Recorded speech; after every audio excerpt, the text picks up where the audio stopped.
이제 하나님 말씀을 받겠습니다. 이 시간 우리에게 주시는 하나님 말씀은 마태복음 5장 3절에서 10절 말씀입니다. 마태복음 5장 3절에서 10절 말씀을 우리 찾으셨으면 한 절씩 교독하고 마지막 절은 같이 합독하겠습니다. 심령이 가난한 자는 복이 있나니 천국이 그들의 것이며, 온유한 자는 복이 있나니 그들이 땅을 기업으로 받을 것이며,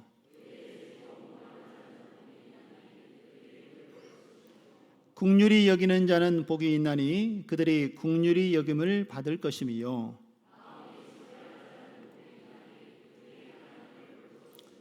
화평케 하는 자는 복이 있나니 그들이 하나님의 아들이라 일컬음을 받을 것이며, 의를 위하여 박해를 받는 자는 복이 있나니 천국이 그들의 것임이라. 아멘. 할렐루야. 우리 좌우 앞뒤로 한번 인사 나누겠습니다. 우리는 하나님이 주신 은혜의 자녀입니다. 할렐루야. 하나님께서 은혜를 주시고 또 은혜 안에 거할 수 있는 축복의 자녀로 우리를 하나님께서 삼아 주신 줄로 믿습니다. 한 번 더 인사합니다. 마음이 청결한 자의 복을 누립시다. 할렐루야.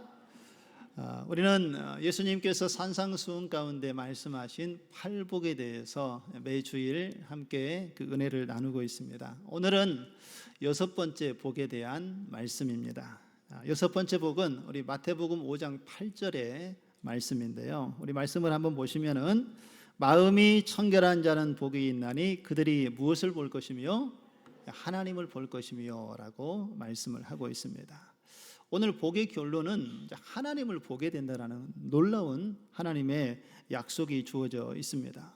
여러분, 하나님을 본다는 것은요, 단순히 우리가 하나님을 본다는 의미를 뛰어넘어서 여기에는 중요한 의미가 담겨져 있습니다. 하나님과 영적으로 깊은 교제를 나누면서 인격적으로 우리를 만나주시는 하나님을 삶 속에서 경험한다는 의미이고요, 매일의 삶 속에서 하나님의 임재를 경험한다는 것이 바로 하나님을 본다라고 이렇게 우리가 생각해 볼 수가 있습니다. 전능하신 하나님을 볼 수 있고 그 전능하신 하나님이 우리의 삶 가운데 함께하여 주신다는 것이 얼마나 크고 놀라운 축복입니까? 상상할 수 없는 하나님의 은혜를 이미 하나님께서 믿는 자들에게 허락해 주신 줄로 믿습니다. 그렇다면 이 놀라운 복을 누릴 수 있는 이 마음의 청결한 자는 과연 어떤 사람일까요? 우리가 마음이 청결해야만 그 하나님을 보고 하나님의 임재를 누릴 수 있다라고 오늘 주님께서 말씀하셨는데, 그러면 이 청결이라는 의미를 정확히 알아야만 마음의 청결함을 우리가 이룰 수 있고 또 그 복을 누릴 수 있지 않겠습니까? 그러면 오늘 성경에서 말하는 이 청결이라는 단어는 어떤 의미를 가지고 있을까요? 헬라어 원문을 보면은요, 이 청결이라는 말은 카타로스라는 단어인데 이 본래의 뜻은 깨끗하다, 그런 의미를 가지고 있습니다. 윤리 도덕적으로 깨끗함을 이야기하는 것인데, 오늘 본문에서는 그런 의미만을 다루는 것이 아니라 조금 더 깊은 의미를 우리에게 이야기를 하고 있습니다. 우리 마음이 순수하고 흠이 없고 또 하나님 앞에 정결한 상태, 바로 이것을 청결이라고 오늘 본문에서는 이야기를 하고 있습니다. 그래서 오늘 우리가 반드시 기억해야 될 중요한 사실이 하나 있는데, 이 청결한 마음이 어떤 마음인가를 우리가 분명히 알고 오늘 이야기를 함께 풀어가야 할 것입니다. 우리가 마음이 청결하다는 것은요, 단순히 우리 마음 속에 죄나 그리고 욕심을 비워낸 그러한 상태, 비어있는 마음만을 이야기하는 것이 아니라 그 비어있는 마음에 하나님께서 기뻐하시고 또 하나님께서 원하시는 그 하나님이 계획하신 기뻐하신 일들이 우리 마음에 온전히 채워진 상태, 바로 이것이 마음이 청결한 상태라는 것을 잊지 마시기 바랍니다. 다시 말해서 세상의 어떠한 욕망이나 자기중심적인 그러한 생각이 아니라 하나님의 뜻이, 그리고 하나님의 성품이, 하나님의 진리가 우리의 마음으로 가득 채워진 상태가 바로 마음이 청결한 상태라는 것입니다. 그렇다면 이런 마음의 청결함이 우리의 삶 가운데 어떠한 모습을 드러내는 것일까요? 이 청결한 마음이라는 것은요, 단순히 우리 안에 있는 이 죄를 멀리하는 마음만을 이야기하는 것이 아니라 오직 하나님 한 분만이 내 삶의 중심이 되시고 하나님이 나의 주인이 되십니다 라는 충성스러운 하나님에 대한 신앙 고백인 줄로 믿습니다. 예수님께서는 이에 대해서 우리에게 이런 말씀을 주셨습니다. 왜 우리가 하나님 한 분만을 믿고 따라야만 마음이 청결함을 유지할 수 있는지, 마태복음 6장 24절에 보면은 예수님께서 이런 말씀을 하시죠. 한 사람이 두 주인을 섬기지 못할 것이니 너희가 하나님과 재물을 겸하여 섬기지 못하느니라 라고 예수님께서 우리에게 말씀을 주십니다.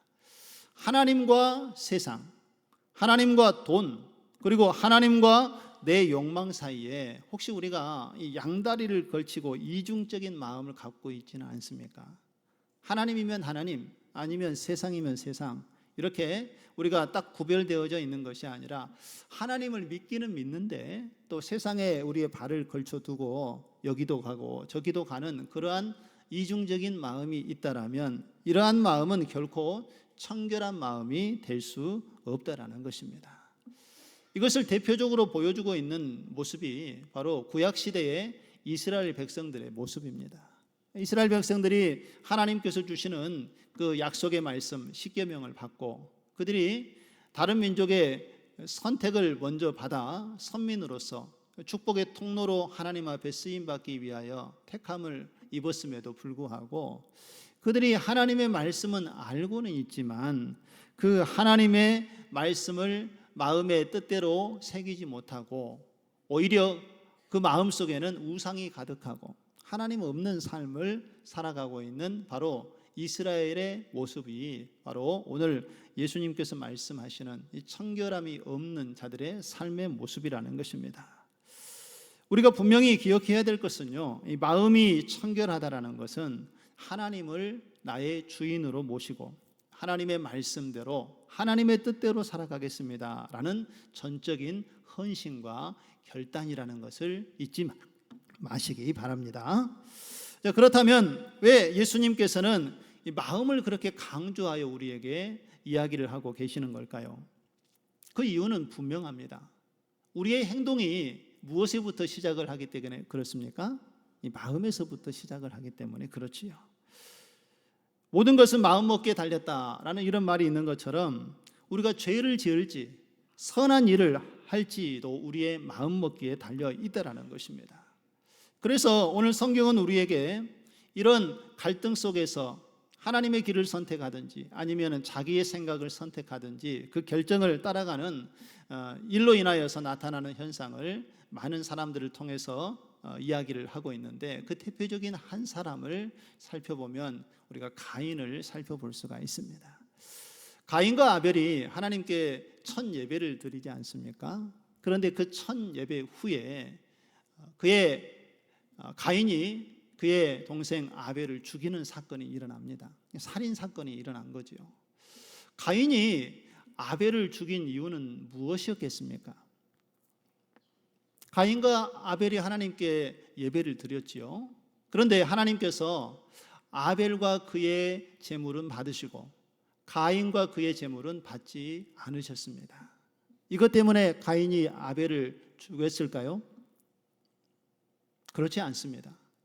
가인이 동생 아벨을 죽이게 된 것은 하나님께서 자기의 제물을 연락하지 아니하고 동생의 제물만 연락한 것을 보고 이 가인의 마음속에 동생을 향한 시기와 분노 그리고 질투와 비교 의식이 그의 마음을 사로잡아 버렸기 때문에 그 마음을 제어하지 못하여서 결국은 살인이라는 행동으로 이어지게 되었다라는 것입니다. 하나님은 가인이 그 동생을 향하여서 몹시 분하는 안색을 드러내는 것을 보시고 이 가인에게 경고하여 미리 말씀을 해 주었습니다. 어떻게 말씀을 하셨는지 창세기 4장 7절의 말씀을 한번 보실까요? 내가 선을 행하면 어찌 낯을 들지 못하겠느냐? 선을 행하지 아니하면 죄가 문에 엎드려 있느니라. 죄가 너를 원하나 너는 어떻게 하라고요? 죄를 다스릴지니라 라고 말씀을 했습니다. 이미 하나님께서는 이 가인의 마음에 죄가 들어왔고, 그리고 동생을 죽이고자 하는 분노가 일어난 것을 알고 계셨습니다. 그리고 그의 얼굴에도 이제 드러나지요. 그래서 너의 마음을 다스려라, 이 죄를 다스려라 라고 하나님께서 분명하게 말씀을 해 주었음에도 불구하고, 안타깝게도 가인은 하나님의 말씀을 따라 순종하지 못했습니다. 그의 마음을 다스리지 못했지요. 그래서 결국은 그 내면에서 일어났던 죄가 밖으로 흘러나오게 되고 인류 최초의 살인자가 되고 말았던 것입니다. 여러분, 그래서 성경은 우리에게 이렇게 우리의 마음의 중요성에 대해서 이야기를 합니다. 잠언 4장 23절의 말씀을 한번 보실까요? 우리 같이 한번 읽어보겠습니다. 시작. 모든 지킬 만한 것 중에 더욱 내 마음을 지키라. 생명의 근원이 이에서 남이니라. 할렐루야. 여러분, 우리가 지켜야 될 것들이 많지요. 가정도 지켜야 되고, 또 일터도 지켜야 되고, 또 직장도 지켜야 되고, 지켜야 될 것들이 많지만, 그 지켜야 될 것 중에 가장 먼저 무엇을 지키라고 오늘 우리에게 말씀하고 있습니까? 내 마음을 지키라라고 이야기를 합니다. 여러분, 이 마음이라는 것은요, 우리 생각이 지나가는 길목입니다. 우리가 마음에 어떠한 것을 품고 있느냐에 따라서 결과와 행동이 달라지게 된다는 것이지요. 우리의 마음에 악한 생각을 품고 있으면요, 우리의 입술에서 악한 말이 나가게 됩니다. 선한 말을 할 수가 없게 되는 것이지요. 그러나 우리의 마음에 하나님의 말씀을 품고 하나님의 은혜를 가지고 있으면 우리의 마음에서는 하나님의 선한 것이 나오게 되는 줄로 믿습니다. 그래서 우리의 마음을 지키라는 것이고, 이 마음을 지키는 것이 우리의 생명의 근원이 되어서 하나님의 길을 걸어갈 수 있도록 인도해 주기 때문에 이 마음에 대해서 예수님께서 강조하여 이야기를 하고 있는 것입니다. 자, 그렇다면 오늘 우리는 어떻게 우리의 마음을 청결하게 할 수 있을까? 여기에 주목하여 오늘 말씀을 함께 그 은혜를 나누고자 합니다. 우리의 마음을 청결하게 하기 위해서는요, 우리가 반드시 해야 될 두 가지 일이 있습니다. 여러 가지가 있겠지만 오늘은 그 두 가지를 함께 은혜 가운데 나누고자 합니다. 첫 번째는 날마다 새 마음을 하나님께 구해야 된다는 것입니다. 하나님께서 이미 우리에게 십자가의 사랑으로 구원을 허락하여 주셨고, 우리가 하나님의 자녀요 백성으로 살아갈 수 있는 새 사람으로 우리를 하나님의 은혜로 이끌어 주신 줄로 믿습니다. 예수 그리스도를 믿는 모든 사람들은 우리의 신분이 변화되었다는 것입니다. 누구로요? 하나님의 자녀로, 하나님의 은혜 안에 살아가도록 우리의 삶을 인도해 주셨다는 것입니다. 그런데 문제는 우리가 예수 그리스도를 믿는 순간 우리 안에 성령이 들어와 계시지만 우리가 예수님처럼 완벽하게 우리의 신앙이 성숙한 모습으로 하나님을 바라볼 수 있습니까? 그러지 못한다는 것입니다.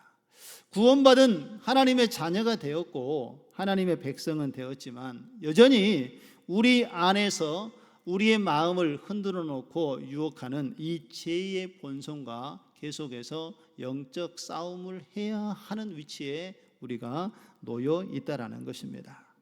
구원은 받았지만 죄의 유혹은 여전히 우리의 마음에 삶에 영향을 미치는 환경 속에 우리가 살아가고 있기 때문에 우리는 날마다 순간마다 정결한 마음을 하나님께 달라고 간구해야 한다는 것입니다.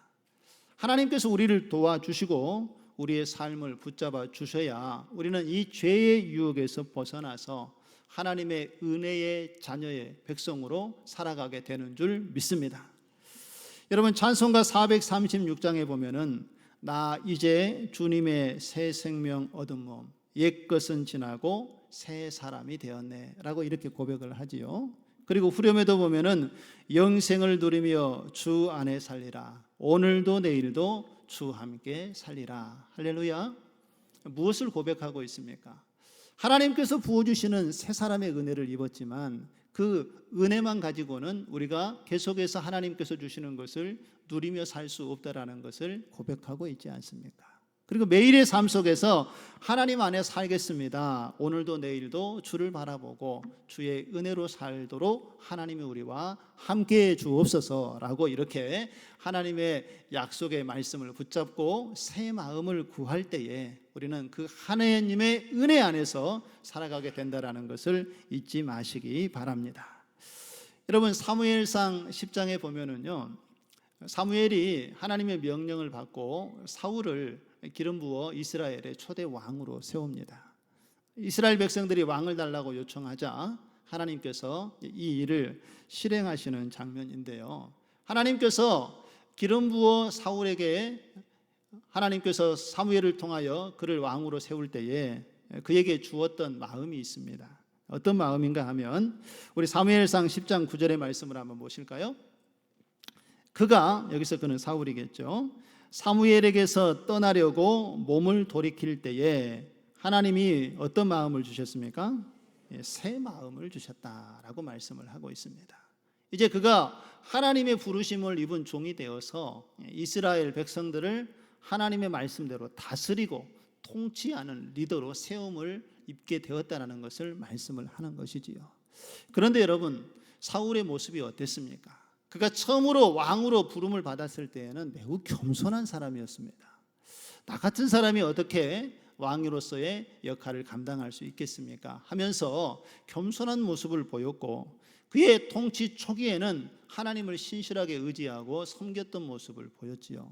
그런데 어느 정도 왕권이 자리 잡고 왕권이 강화되니까 이 사울이 하나님을 마음에 두는 것을 잃어버리고 말았습니다. 점점 하나님으로부터 마음이 멀어지고, 그러다 보니까 하나님께서 말씀하신 뜻을 분별하지 못하고 자기중심적으로 생각하고 결정하게 되었다라는 것이지요.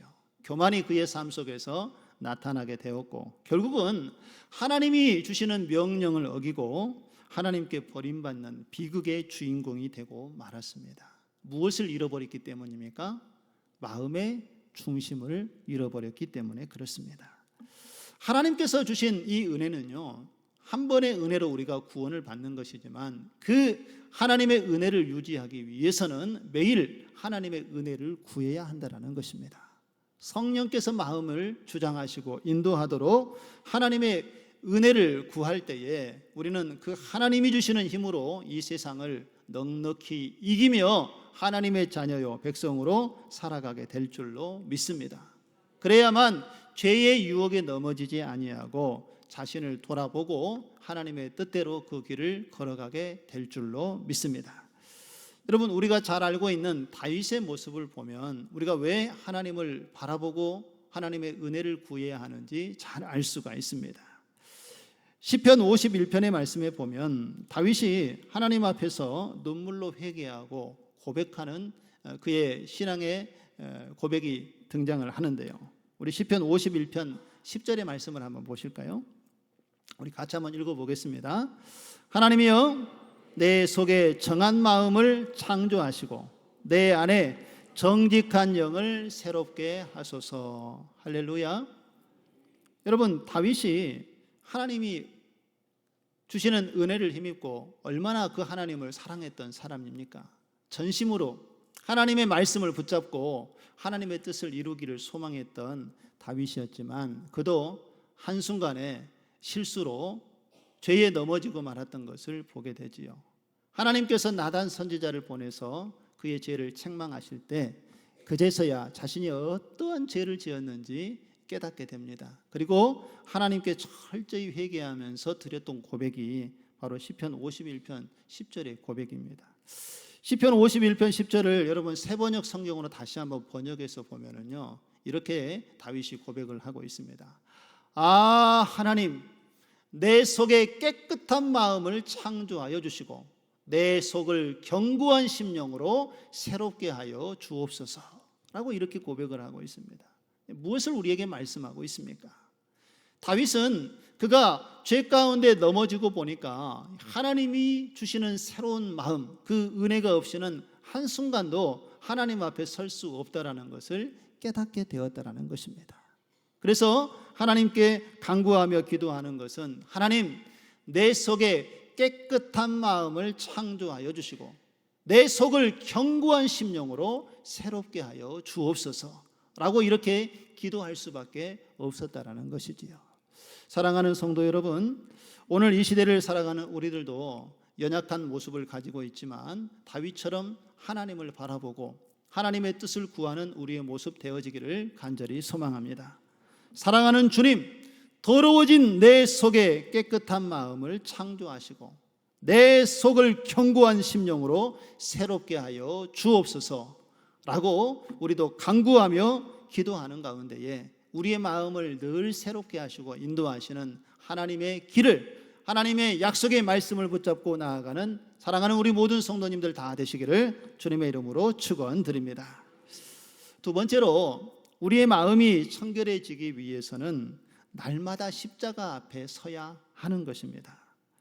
여러분, 구약 성경을 보면 누구보다도 하나님을 잘 알고 있었던 사람들, 율법에 대해서 잘 알고 있었던 사람들이 바로 유대인으로 소개되어지고 있지요.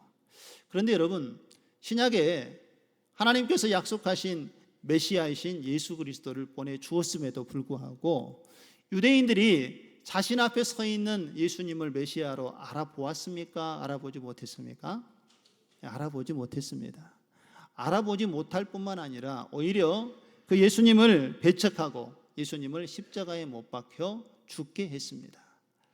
하나님의 율법을 누구보다도 잘 알고 있었고 여러 선지자들이 예언하여서 메시아를 보내줄 것에 대해서 약속했음에도 불구하고 그 하나님께서 주시는 언약의 말씀을 깨닫지 못했던 그 유대인들의 모습은 무엇 때문이었겠습니까? 그들이 율법은 알고 있지만 그 마음의 중심에서 하나님을 바라보는 눈을 잃어버렸기 때문에 그렇습니다. 영적인 시선을 잃어버리고 영적인 분별력을 잃어버렸기 때문에 그들은 누구보다도 하나님의 말씀을 잘 알고 있었지만 하나님의 뜻을 분별해내지 못했던 것입니다. 여러분, 우리의 눈에 보이는 것, 또 세상의 것만을 우리가 주목하고 그것을 중요하게 여기는 사람은 아무리 주님이 가까이 계셔도 주님을 볼 수 없다라는 것입니다. 아무리 하나님께서 우리에게 말씀을 하여 주셔도 세상에 우리의 생각과 마음이 빼앗겨 있는 사람은 하나님의 말씀을 들을 수 없다라는 것이지요. 오늘 이 시간 우리의 모습을 다시 한번 점검해 보시기 바랍니다. 나는 우리의 마음을 세상에 두고 있는가? 세상에 필요한 욕심에 내 삶을 내어놓고 있는가? 아니면 하나님의 말씀을 붙잡고 하나님께 더 가까이 나아가기를 소망하는 마음을 가지고 있는가? 우리는 오늘 말씀에 비추어 우리의 모습을 점검해 보아야 할 것입니다. 아무리 하나님께서 우리에게 말씀하셔도 우리가 하나님께 마음을 두지 못하고 세상에 마음을 두고 있다라면 우리는 하나님의 말씀을 듣고 깨달을 수 없습니다. 우리의 마음이 청결해지기를 원하신다라면 주님을 바라보시기 바랍니다. 주님의 십자가를 바라보시고 주님을 의지하시기 바랍니다. 그래야만 성령께서 우리의 마음을 주장하시고 하나님의 약속의 말씀을 붙잡고 신실하게 주님의 길을 걸어가도록 우리의 삶을 이끄시고 인도해 주실 줄로 믿습니다. 왜 우리가 예수님의 십자가를 바라보아야 하는가 하면은 그 이유는 우리의 근본적인 죄의 씻음은 하나님께서 주시는 십자가를 통하여만 가능하기 때문에 그렇습니다. 우리가 죄로부터 자유로움을 얻고 하나님의 은혜 안에 거할 수 있는 유일한 길은 오직 예수 그리스도밖에 없다라는 것이지요. 그래서 주님의 그 십자가를 바라보고 하나님을 의지할 때에 온전한 믿음이 우리 안에 나타나는 것이고 십자가의 은혜를 누리며 살아가게 되는 줄 믿습니다. 하나님께서 이런 은혜를 우리에게 주셨습니다. 그러면 이 은혜를 우리가 붙들고 우리의 일상의 삶 속에서 우리의 마음을 청결하게 하기 위해서는 나만의 그러한 영적인 장치가 좀 필요합니다. 말씀 가운데 마음을 청결하게 하기 위한 우리의 마음의 영적인 장치는 과연 어떤 것들이 있겠습니까? 저는 이 본문의 말씀을 묵상하고 설교를 준비하면서 내게 주신 영적인 이 신앙을 지키기 위한 장치는 무엇인가 곰곰이 묵상하고 생각해 보니까 하나님께서 주시는 은혜 가운데 저는 세 가지 영적인 장치를 제 안에 가지고 하나님을 바라보며 하나님을 의지하며 살아왔던 것을 보게 되었습니다. 제가 가졌던 영적인 장치는 매일 하나님의 말씀을 묵상하는 큐티 시간을 갖는 것입니다. 그리고 두 번째는 매일 아침 하루를 시작할 때에 새벽 예배로 하나님을 바라보는 시간을 갖는 것이고, 마지막으로는 하루의 일과를 마치고 저녁에 잠들기 전에 영성 기도를 쓰는 것이 하나님께서 제게 주신 영적인 장치였습니다. 여러분, 이것이 별거 아닌 것 같지만 제 삶 가운데 하나님의 약속의 말씀으로 하나님의 길을 걸어가도록 인도하시는 놀라운 은혜가 이 가정을 통하여서 제 삶 가운데 이루어지는 것을 보게 되었습니다. 매일 주신 하나님 말씀을 묵상하고 그 하나님을 바라보면 내 영혼에 하나님의 말씀이 영의 양식으로 채워지는 것을 느끼게 됩니다. 그리고 내가 하나님의 길을 제대로 가지 못하고 있을 때에 나를 채찍질하시고 바른 길을 가도록 인도하시는 하나님의 음성을 말씀을 묵상하는 가운데 깨닫게 하신다는 것이지요. 또 새벽 시간에 하나님께 기도하면서 하루의 첫 시간을 하나님 앞에 드리면 바쁜 일상 속에서 내 마음을 비우고 내 삶 깊은 곳에 주님을 초청하고 주님이 내 삶을 이끄시고 인도해 달라는 하나님의 도우심을 구하는 은혜의 시간이 바로 새벽 예배 기도 시간으로 제 삶을 인도했던 것을 볼 수가 있습니다. 그리고 하나님 말씀대로 살기로 다짐하고 살지만 여전히 바쁜 일상에 나아가면 또 하나님을 잃어버릴 때가 참 많습니다. 그런데 하루의 일과를 돌아보면서 영성일기를 쓰다 보면은요, 내가 24시간 주어진 시간 동안에 하나님을 얼마나 생각하고 또 하나님을 얼마나 의지했는지, 순간순간 하나님을 놓치지 않았는지 하나님께서 이 드라마의 영상의 파노라마처럼 제 인생을 하루의 삶을 다 보여주십니다. 그러면서 마음을 새롭게 하고 내 자신을 다시 한번 점검하는 하나님의 은혜를 누리게 되는 것을 볼 수가 있습니다. 여러분, 이런 시간들이 반복되면 반복될수록 내 마음이 하나님께로 다시 정돈되어지고 하나님께 더 투명하고 신실하게 나갈 수 있는 하나님의 은혜를 경험하게 되는 것입니다. 우리 사랑하는 성도님들은 어떻습니까? 여러분들 마음을 청결하게 하고 하나님께 나아갈 수 있도록 하는 어떤 영적인 장치들이 여러분들에게는 있으십니까? 여러분들은 어떤 장치를 가지고 하나님 말씀 앞에 서기 위해서 하나님 앞에 나아가는 노력을 하고 계십니까? 혹시 여러분들 마음 가운데에 내 믿음을 지키고 마음을 정결하기 위해서 세운 어떠한 장치가 하나도 없다라면 오늘 하나님께 이 문제를 심각하게 내어 맡기고 하나님의 도움을 구해야 될 줄로 믿습니다. 하나님의 말씀을 가까이 하기 위한 영적인 은혜를 우리가 구하고 이 말씀을 붙잡고 하나님을 의지할 수 있는 그러한 시간을 반드시 여러분의 삶 가운데 정하셔서 하나님을 더 깊이 의지하는 믿음의 길을 걸어가시기를 간절히 소망합니다. 그리고 여러분 혹시 성구 영신 예배를 드리면서 여러 믿음의 다짐들을 하는데 올해는 새벽 예배를 꼭 하나님 앞에 드리면서 믿음의 신앙을 세워버리라 다짐했는데 혹시 그 마음이 무너졌던 분들이 계십니까? 다시 마음을 한번 새롭게 하시기 바랍니다. 새로운 마음을 하나님 앞에 하루의 첫 시작을 예배로 시작하는 가운데, 기도를 시작하는 가운데 하나님의 인도하심을 받는 우리 사랑하는 모든 성도님들이 되도록 하나님께 여러분의 마음을 다시 한번 영적인 장치로 세우시는 우리 성도님들 되시기를 간절히 소망합니다. 이러한 우리의 삶의 영적인 루틴이 있을 때에 우리는 어떠한 환경에도 넘어지지 않고 하나님의 인도하심을 받게 되는 줄로 믿습니다. 그 시간을 통해서 우리의 믿음이 조금 더 선명해지고 또 하나님과의 관계가 더 깊어지는 은혜를 누리게 될 줄로 믿습니다. 자, 그러면 마지막으로 예수님께서 우리의 마음을 청결하게 하는 자에게 어떠한 복을 주시겠다라고 약속하시는지 다시 한번 살펴보겠습니다. 우리 마태복음 5장 8절 말씀을 다시 한번 읽어보실까요? 우리 같이 한번 큰 소리로 읽겠습니다. 시작.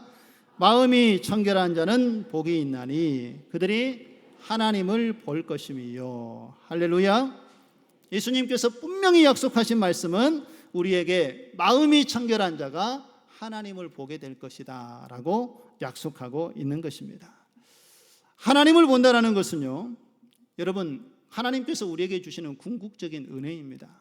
여러분, 하나님 직접 목격하신 분 계십니까?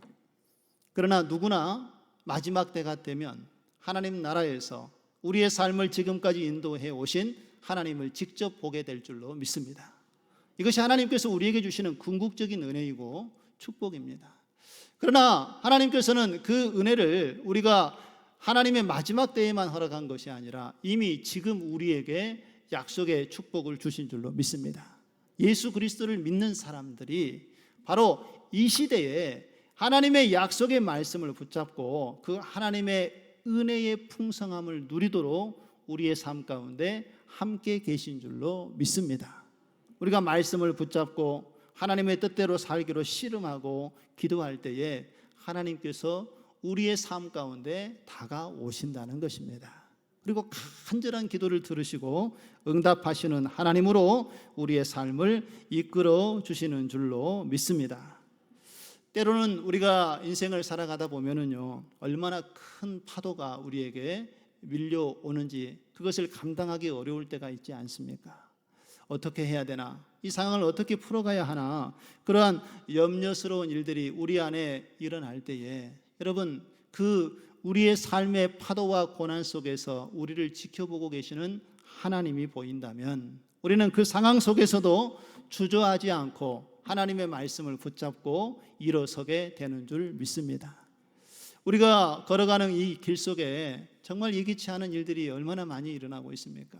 청천벽력 같은 일들이 건강검진을 할 때 우리의 삶 가운데 나타나기도 하지 않습니까? 전혀 예상치 않았던 질병들이 우리의 마음을 짓누르고 힘들게 할 때도 있고요. 또 우리 사랑하는 자녀들이 말씀 안에서 하나님을 의지하고 주님을 바라보기 원하는데 그 중심을 잡지 못하고 방황하고 있는 그런 모습들을 보게 될 때에 우리의 마음에 얼마나 많은 염려와 근심이 우리를 짓누르고 있습니까? 그러나 여전히 하나님께서는 우리 곁에 계시고 우리의 상황과 처지를 우리보다 더 잘 알고 계시는 하나님 되심을 잊지 마시기 바랍니다. 우리의 상황을 하나님께 맡기고 의지할 때 우리의 믿음이 절대 꺾이지 않고 하나님을 바라볼 수 있도록 주님께서 이끌어 주시고 인도해 주실 줄로 믿습니다. 거센 풍랑과 파도와 같은 일들이 우리를 덮친다 할지라도 베드로와 같이 물 위를 걸어갈 수 있는 믿음을 하나님께서 우리에게 허락하여 주시고 그 풍랑을 잔잔하게 하시는 예수님을 바라볼 때에 그 상황을 이기도록 인도하시는 하나님께서 우리의 삶을 지키시고 인도해 주실 줄로 믿습니다. 우리의 인생의 길은요, 여러분, 마라톤과 같습니다. 아직 끝나지 않은 경주이고 아직도 달려가야 될 길이 많다라는 것입니다. 우리가 걸어오는 여정에 혹시 힘들고 어려운 일들 때문에 낙심하고 또 주저할 일들이 있으십니까? 그럴 때마다 우리의 삶을 지켜보고 계시고 인도하시는 주님을 믿음의 눈으로 바라보시기 바랍니다. 저도 살아오는 인생의 여정 가운데 내 삶을 짓누르고 어렵게 했던 여러 인생의 여정이 있었지만 하나님께서는 그 모든 순간을 다 알고 계셨고 뒤를 돌아보니 다 모든 것이 하나님의 은혜였음을 고백하지 않을 수 없었습니다. 제가 미국에 유학을 가기 위해서 준비를 하고 대사관에 가서 인터뷰를 했습니다. 그런데 인터뷰를 제가 3번을 떨어졌습니다. 첫 번째 갔더니 안 된다는 거예요. 이유가 뭐냐고 그랬더니 제가 좀 나이가 들어서 신학을 했기 때문에 나이도 좀 있고 벌써 애들도 초등학생 자녀들이 있다 보니까 그 재정 상황도 그렇게 좋지도 않고 그래서 이 대사가 그것을 제가 가서 공부하는 것을 곧이곧대로 듣지 않는 거예요. 다른 이유가 있어서 가는 거 아니냐 하면서 리젝을 시키더라고요. 다음번에 또 갔는데 또 리젝이 되고 3번째 갔는데도 또 리젝을 시키는 거예요. 그래서 이게 하나님의 뜻이 아닌가 하는 그런 생각이 들기도 하고 또 낙심이 되기도 했는데 분명히 하나님께서 그 일을 하도록 제게 주셨기 때문에 마음의 결정을 하고 시작을 했는데 그런 어려움들이 계속 닥쳤을 때에 좀 마음에 그 주저함과 또 실망감이 찾아왔습니다. 그런데 참 놀라운 것은요, 하나님께서는 제가 전혀 생각지도 않고 예상치 않은 방법으로 그 길을 열어주셨던 것을 경험을 하게 됐습니다. 비자를 받고 학생 비자를 받고 이제 미국에 가면 일도 할 수 없고 거기에서는 공부만 오로지 해야 되는데 그 3번의 리젝 가운데 그 이후의 과정 속에는 하나님께서 오히려 미국에 가서 사역도 할 수 있고 또 공부도 할 수 있는 그런 종교 비자를 하나님께서 허락해 주셔서 또 가서 제가 공부를 하고 올 수 있게 됐습니다. 그러면서 뭐 여러 가지 하나님께서 역사하신 일들이 있지만 가는 길이 때로는 막히고 그 길이 좀 시간이 멀어지는 것 같아도 우리가 뒤돌이켜 생각해 보면 하나님께서는 우리의 가는 길에 여전히 함께 계셨다라는 것입니다. 그리고 그 가는 길이 늦춰져 있는 것처럼 보이지만 이후에 돌이켜 보면 또 하나님께서는 가장 앞서서 갈 수 있는 길로 우리의 삶을 이끌어 가시는 하나님 되심을 기억하시고 믿으시기 바랍니다. 여러분 삶의 여정 속에 여전히 무게감이 느껴지고 아직 해결되지 못하는 그런 문제들이 있으시지요. 그러나 그것 때문에 너무 절망하거나 낙심하지 마시기 바랍니다. 우리가 좀 늦어지는 것 같지만 하나님께서 우리를 이끄시고 인도하시면 가장 앞서갈 수 있는 길로 우리의 삶을 이끌어 가시는 전능하신 하나님이 우리와 함께 계시는 하나님 되심을 믿으시고 그 하나님의 신실하심을 믿고 주님을 바라보는 저와 여러분의 삶 되어지기를 주님의 이름으로 축원드립니다.